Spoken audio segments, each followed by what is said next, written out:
Okay, in this tutorial, I'm just going to walk you through how to use Selenium. I'm going to assume you've already got it installed and you have a driver working. I happen to be on my Linux computer where I have the Chrome driver working, which, by the way, is kind of a pain. You got to download a separate piece and everything. But I believe on the Macs you're using, the Firefox driver works out of the box, and everything I'm doing in this tutorial will work there just as well. So here I've already been playing around. Let me close this uh, window so I can start fresh. So here I have some Python code, um, and here I am going to be running it in an interactive console, and hopefully that will give you a feel for what's going on. So the first thing is just we set up a driver and we get the web page. Okay, not that tricky.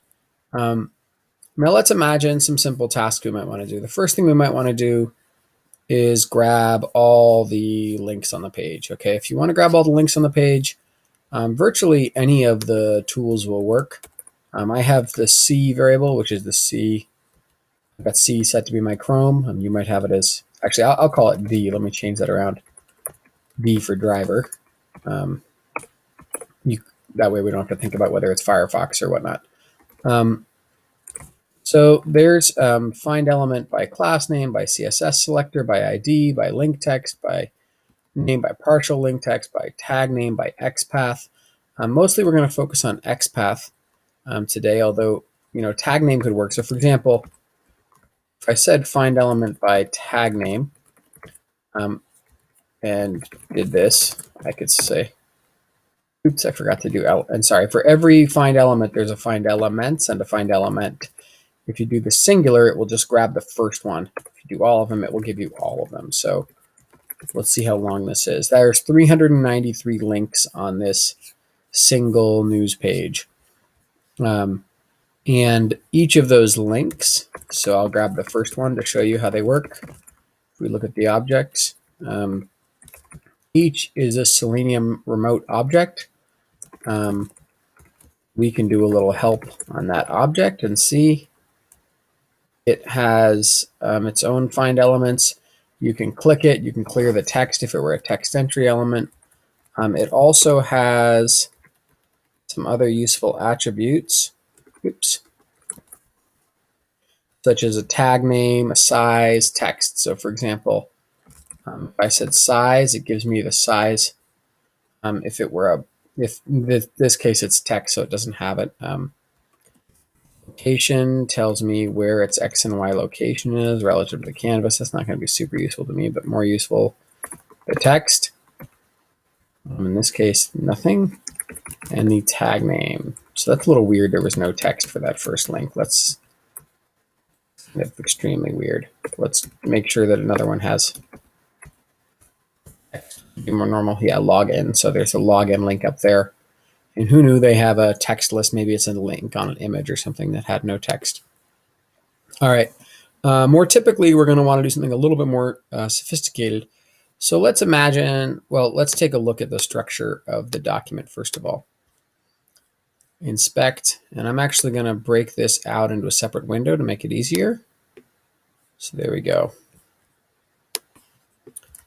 And zoom the font in a bit to make it easier for you to see. All right.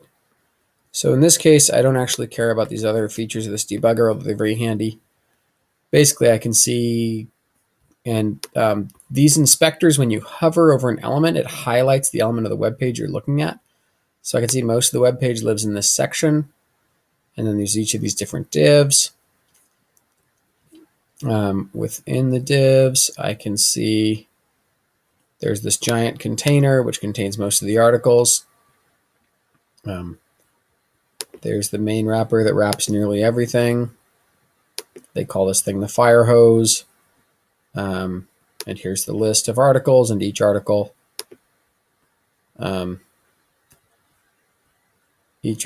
has, let's see, a header, which has an H2, and so on and so forth. So let's imagine that I wanted to select each of these headers. I'd probably want to look at an article with a header inside of it and the H2 inside of that header. So in XPath, that's done. So wait, let me do find element by, defined XPath. That's done with slashes. So 2 slashes means look as deep as you like anywhere in there. So I'm going to say anywhere you can find an article, find an article. Inside of that, find a header. And inside of that, find an H2. And then I'm going to call this titles and save the results. Let's see how many titles there are. 24. That feels about right for this page. And now I'm just going to loop through and print the text of each element. And we can see that I've, in fact, somehow these numbers are also H2s. If we look at that, see, 14, 195, et cetera, 26. But each of these things is in fact that. So that's the basics of XPath. I am curious if there's 2 headers in each article. One thing I can do is I can put in brackets the number. I can say I want the first. This, by the way, is not 0 indexed. So 1 means the first, not the, or the 0th in programming terms. So here I'm going to say grab the first H2. Let's see if that cuts it from 24 down to 12. Did not. Okay, so my theory was wrong.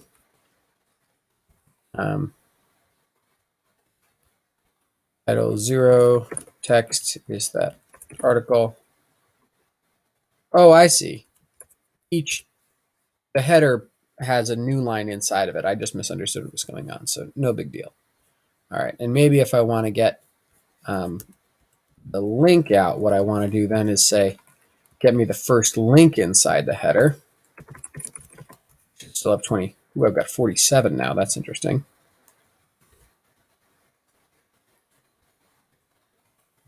Oh, let's try that. Something wrong there.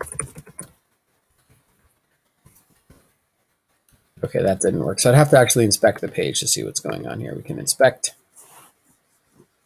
once again. For some reason, I have to hit inspect twice when I'm inside this tool, but that's okay.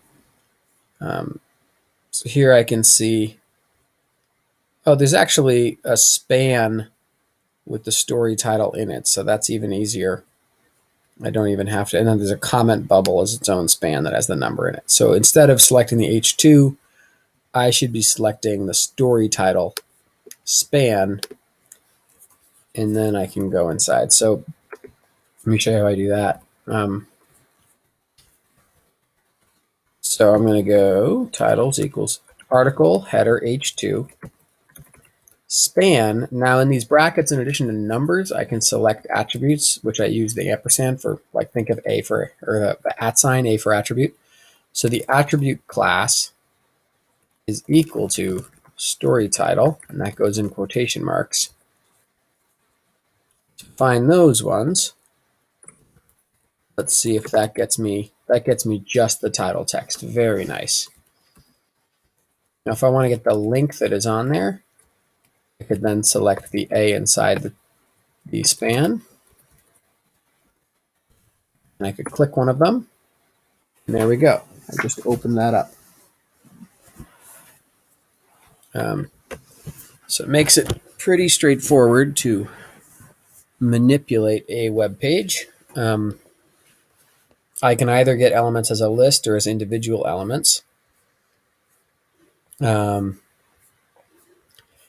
I can think of these slashes just like a file path on a computer drills in folder by folder by folder. This drills into the HTML hierarchy element by element by element. So this is going to only give me the H2s that are inside of headers, that are inside of articles, that have that structure. Pretty handy. So there's a whole bunch of things. You could do. I showed you the attribute selection, which will actually, you can select any attribute of the XML tag. Showed you the click. If you were doing a text box or something, there's send keys, which will let you type onto a web page, and you can just type any string there. If you try to do it on something that's not typable, it will fail. All right, so there you go.